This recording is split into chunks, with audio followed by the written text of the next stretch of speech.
and if the two bunches of data match, then we're good to go. So that's the dirtiest explanation I've ever made of that. Okay, last piece in the chain really for generating HD is the XGen. XGen's always found in the exciter now. If you've got an earlier system, it was in the exporter unit or the NEI-BOC or the Dexstar or the IDE10 was the BE product. Your earlier ones were, I think you were using ours for first gen, and then when you developed your own, you moved the XGen to where it should be now. And all it does, it takes this data, and all it's doing, the XGen card has a little line in it that says, what's the IP address of the exporter? You type that IP address in along with the subnet, and it looks there and sucks that data in. Takes that data, generates an I and a Q signal, mag and phase effectively. Say that again, what? In a phase? Mag and phase, magnitude and phase. Okay. And that's the signal that feeds your exciter. Right, now, if you got the first generation stuff where the XGen was separate, remember you had the LVDS cable, which had to be within 30 feet of the transmitter's exciter connection. And that LVDS cable, that's what it was carrying, was I and Q data. Okay, it wasn't a conventional Ethernet connection as far as running RJ45 or IP stuff. Because you actually have an option of whether to run it TCP/IP or UDP. But all those are IP data formats. It's just transport mechanism. Can you still do both of those? Yeah. Okay. Now the first generation stuff, although it gave you the choice, TCP wasn't officially supported. UDP was the only thing that was supported. Most people will tell you to run UDP even now. The downside to UDP is its broadcast mode. You can flood a network with HD data really fast. Some of us, we've got a system with the NRHD where you can do point-to-point or point-to-multipoint addressable UDP.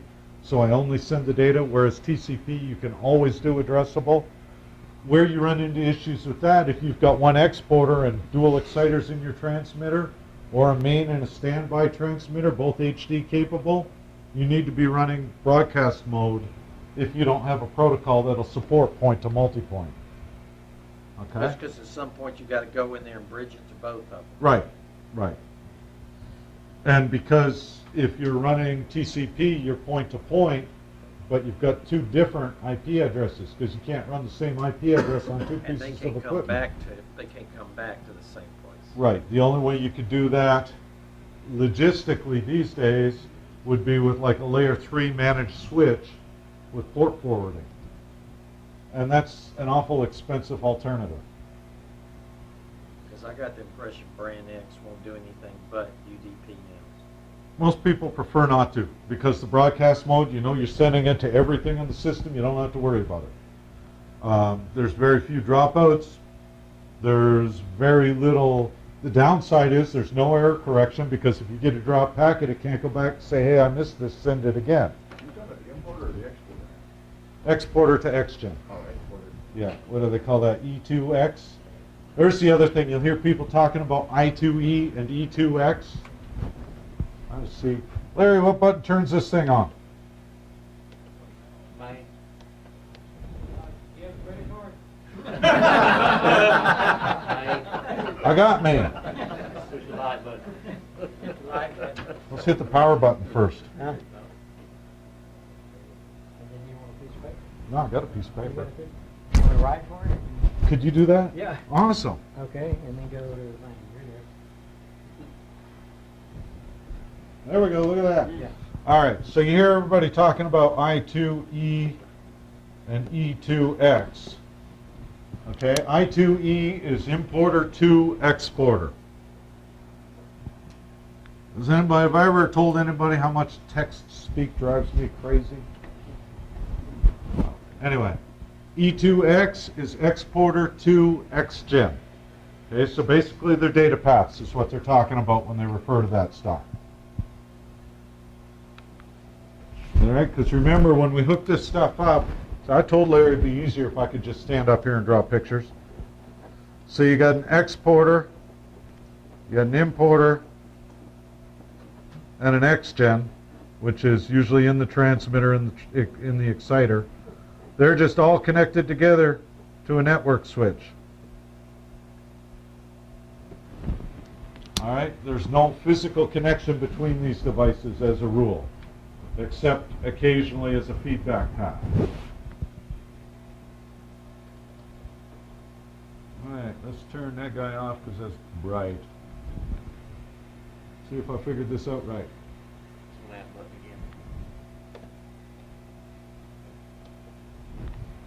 again. Ooh. I get smarter and smarter as we go here. Okay, let me ask you one more. This IQ mag phase signal, what is that supposed to be doing? It's carrying all of your audio and data. It's running the exciter. It's generating okay. everything except all the digital carriers are on that. Or all the information for the digital carriers. You ever work AM stereo? Okay, well, if anybody's worked AM stereo, that's the L minus R. Okay, that's the information that makes it stereo. Probably not that important. Well, ultimately it isn't, From because our perspective. for these days it's all included in the exciter. So far, knock on wood, our X-gen failure rate's been 0. All right, so talking about these, remember I said early on we did this high-level injection with these nice combiners? They have, what I tried to do here was list the pros and cons of each one. Number one is there's no additional antenna required, because if you don't already have an aux antenna, I mean, the antenna itself's not the expensive part. It's hiring the guys to go up and tie it on there and drag the coax behind them and tie that on there. And that coax stuff, that's not cheap anymore. All right, so like I said, it's situational. If somebody's talking to me about going HD, then I'm not going to tell you, yeah, just buy a big old Nautel transmitter and that'll be your solution, because it may not be. Sometimes separate antenna may be. Sometimes high-level injection may be. This does take up a lot of floor space. Even the smaller one that Myatt is doing now takes up something like 12 feet by 5 feet on the floor. All right, they're not little. These are the low loss ones, as opposed to the original ones where you get to generate 40 kilowatts to make 100 or 1,000 watts up. Okay, they're not cheap. Typically, depending on whether you're low power or high power, you'll be somewhere between $35,000 and $75,000 for the injector. All right, now if you've got a high TPO, if you're running a low gain antenna with 40 kilowatt TPO on the ground, this may be the only viable solution. I mean, I'll sell you an 80 kilowatt transmitter, but it's going to cost you $250,000, give or take. I'm rounding up, so Dave thinks that they're more expensive than they are. Just sort of reverse sandbagging. We'll use that in our advertising. I've got a recording of this. That's it. So I'm bushing a little bit here. I'm going to get that disclaimer in here now. Okay, it does require a reject load. Even the new higher efficiency ones still dump a good percentage of your power as heat. If your reject load happens to be in the building, that's heat that has to be removed or cooled. Okay, so that's something else to consider. Space combined, more efficient. Okay, if you already have the aux antenna or separate antenna, they're more cost effective. They take up a little more space just because it's 2 antennas and 2 transmitters. Everybody here got a backup transmitter? I'm going to rephrase, who doesn't have a backup transmitter at any of their stations? Nobody's going to admit to it. Got it. I visit about 500 sites a year on average. I know how many don't have backup transmitters. I know how many people are in this room, and I can do that math. So somebody's fibbing, and we just... Now, does that include antenna and feed line too? No, just backup Oh, transmitter. okay. All right. Anyway, point being that 2 transmitters takes up more space than 1 transmitter. John's back there. He's going to wet himself soon. Larry, you have my permission to edit that part out of the recording. Okay, and as I mentioned before, pattern replication issues. This is the biggie. If you're near your population coverage zone with your tower, separate antennas are not your best solution. Because as you go away from the antenna, you will hit digital minimums or digital analog minimums with digital peaks. And there will be interference with your own signal when that happens. All right? What about interleaved antennas? I like interleaved antennas. However, typically they don't quite tend to have the isolation they claim to. You are dumping a fair bit of power from your analog back into the output of your digital transmitter as reflected power effectively. And you need circulators. Circulators are very expensive when you pass about the 1 kilowatt range. And you really don't have that kind Going of... above 1% to 4% in the space combining is very difficult to. Yeah. You need a circulator. Oh yeah, no, Even if if you it's- get above minus 20 dB injection, if you get into the 4% or 10%, you need the circulator. Even in this scenario. Uh-huh. In this scenario, it depends on the spacing. I mean, if you're on the same tower with two antennas and they're 200 feet apart, then you got the isolation between them. It's not an issue. However, at that point, your pattern replication becomes a bigger issue. You see, so we trade off on almost everything. Okay, high power hybrid. I'm a transmitter sales guy. I got to tell you, this is my favorite solution right here. Yeah, there. See, Dave agrees. It's practically unanimous, just like that. It is the simplest. It's a single box. You plug it in. Your analog connects to it. Your digital connects to it. You got one pipe up there to your existing antenna. You're done. More and more, we're getting the efficiencies up to where the cost makes it cost effective. We're getting power capabilities up to where we can hit the higher TPOs. However, it's not always going to be the best solution for your situation. All right, like I said before, if I've got a tower with two antennas on it and they're well spaced to give me the isolation, and I'm 20 miles out of town on a rim shot, for example, I just plain and simple don't need to go to the expense of a hybrid transmitter. I can do space combining in that situation. If I'm sitting right smack in the middle of town, this becomes a much more viable alternative at that point. All right, so look at the situation. Don't just say, the problem is, and I mean, most engineering people are like most everybody else, when the only tool you got is a hammer, every problem looks like a nail. And if you get comfortable with something and doing something one way, that'll be the way you want to do it every time. And you always need to keep in the back of your mind with this stuff that it really depends on the specific station situation. All right, don't assume that just because the transmitter guy said buy a bigger transmitter, that that's your best solution. All right? So why do you say may reduce the analog TPO capability? Isn't it pretty much going to do it? The higher injection level?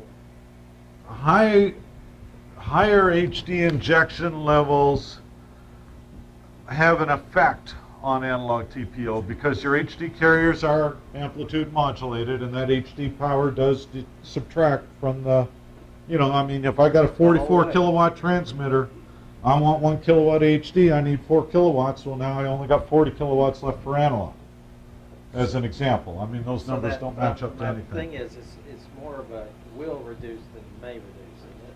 True, yeah, but again, it depends on injection level.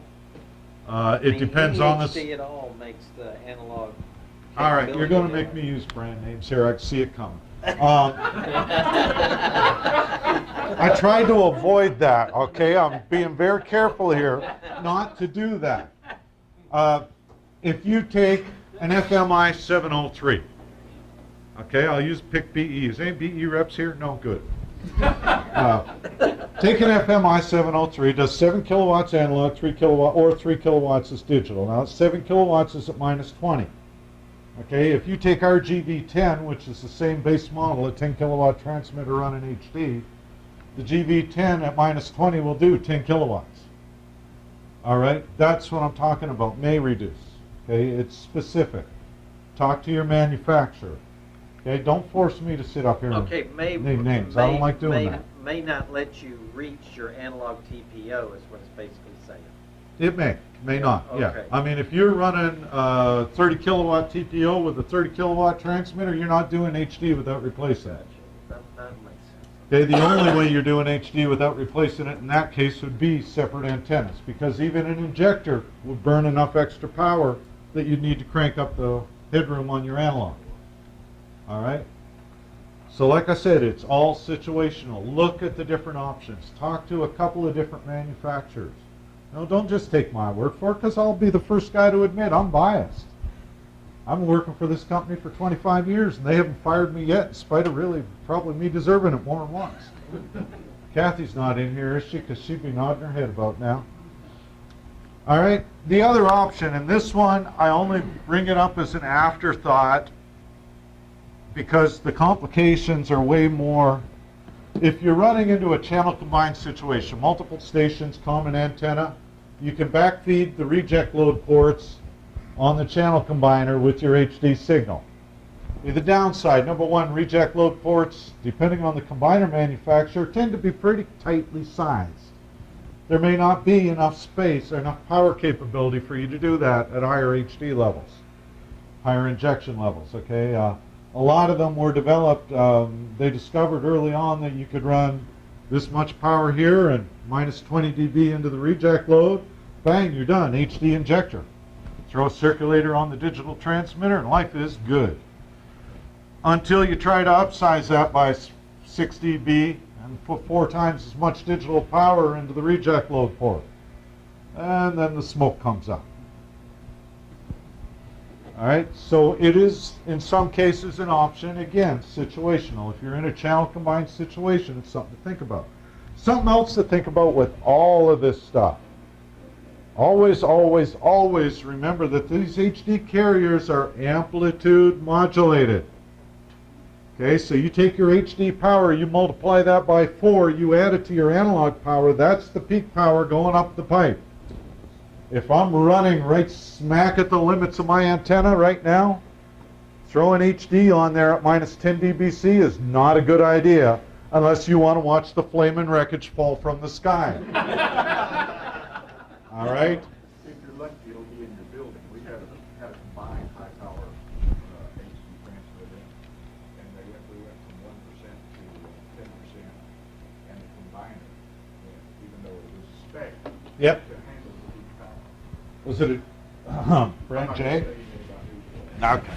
I wouldn't do that. It wasn't yours. It wasn't No, we don't yours. make combiners. I'm free and clear on this one. They did handle it, though. They took care of it. But that is a very, very valid point. I flamed out a combiner by 2 different companies. So anyway, point being, you really got to watch the sizing on this, because remember that even though you know you're only putting in minus 10 dB, so 10% of 10 kilowatts is 1 kilowatt, piece of cake, because our coax is rated for 2, but you're hitting it with 4. And the same with transmission line, too. That's- Transmission line, you got a power factor, and then you got a E-rating for this one. Exactly. Yeah, and remember that your transmitter will run into a 1.5 to 1 SWR, so that adds 10% to the headroom you got to allow on your coax. All right, all this stuff needs to be taken into effect. Okay, here's your relative power requirements. Speaking of that, if you're running, we use one as our reference. If you're running FM only, there you go. You need to allow 4 times as much headroom for IBOC only, HD only. Okay, so if I'm running a 10 kilowatt transmitter, I want to run 1 kilowatt of HD, I need to allow for 4 in all of my sizing, all of my coax, my combiners, my reject loads, everything.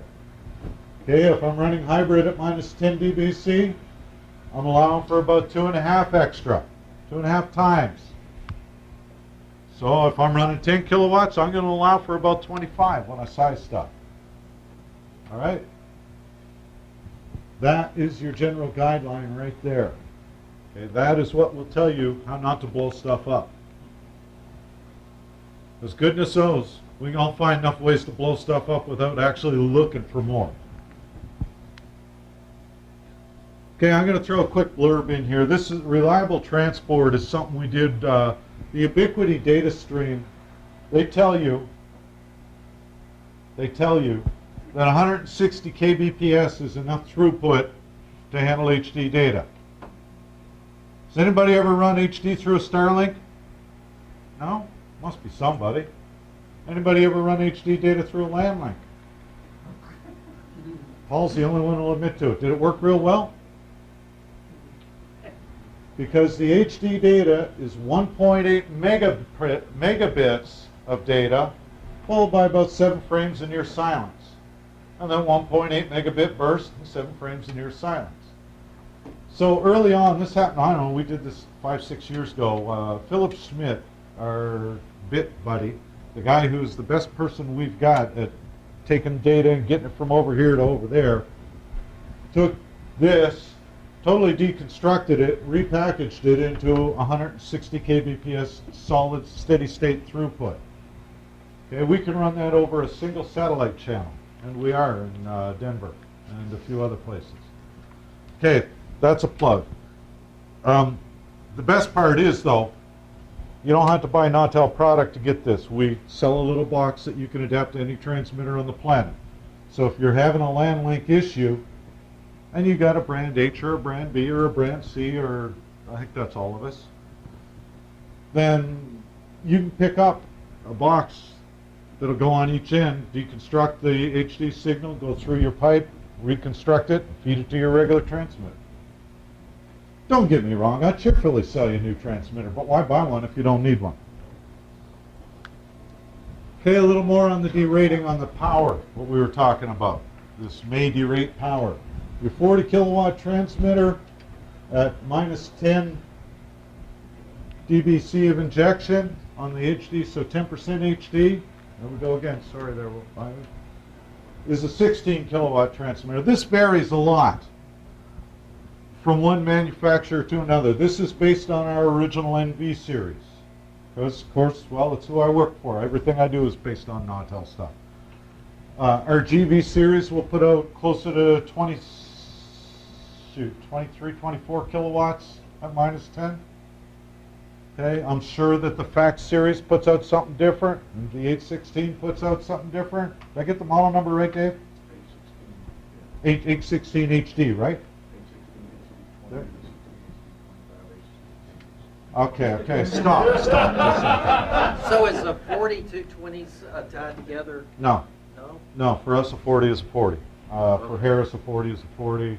Everybody makes a standalone 40 now. Some use transistors, some use tubes, but we all make a standalone 40.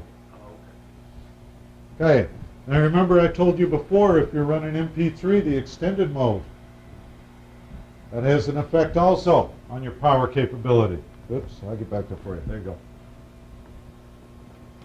All right. So you need to keep that in the back of your mind if you want to run MP3. Now, all of this data, the way, if you look at our spec sheets on our website now, and this is something important to remember. Keep this in the back of your mind. I haven't looked at any of Dave's spec sheets recently, so I can't blame him or pick on him or point the finger at all. Well, no.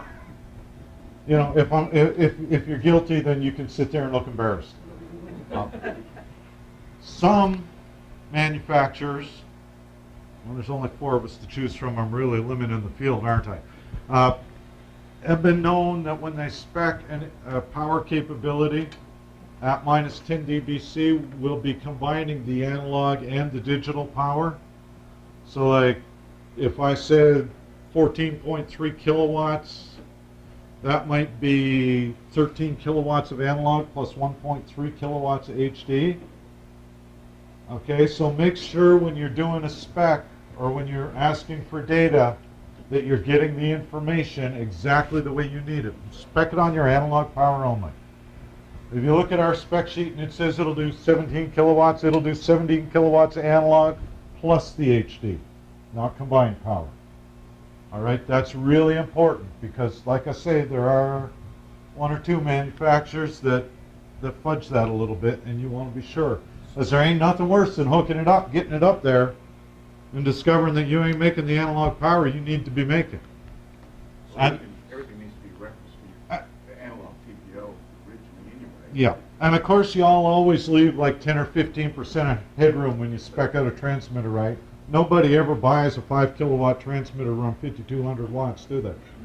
No, never happens. So, but you're saying though, besides specking it on the analog power, you're also gonna be specking it on the, M11 or whatever, MP11 See, or- our spec sheets are all based on MP3 mode. Okay. That's the other thing, like if you look at, I don't know if it's in this slideshow or the next one. I'm gonna have a hell of a time skipping back to this now when I get to that point. I'll just start it at the beginning again. There, we're done. I've got one of our spec sheets in here later on. And, whoops. Hey, I found the power button. Anyway, we put in a little fine print at the bottom, we tell you exactly the mode. What SWR, what operating mode for HD, MP1, MP3, etc. All right. If that's not written on a spec sheet you're looking at and you're trying to size the transmitter, call your manufacturer and make sure you understand. All right? I'm not saying our way is the right way, the wrong way. It doesn't matter at all way. But always make sure that you understand that whatever spec you're looking at does match the mode you plan on operating in. Because you could find out that you're running up shy of headroom. Okay? It's like antenna manufacturers. Ever having an antenna manufacturer fudge the directional gain a little bit? And you get out there and do the field proofs and discover that you're not going out near as far as you thought you were going to? Same concept in transmitters, okay? Just make sure that you're getting the data you need.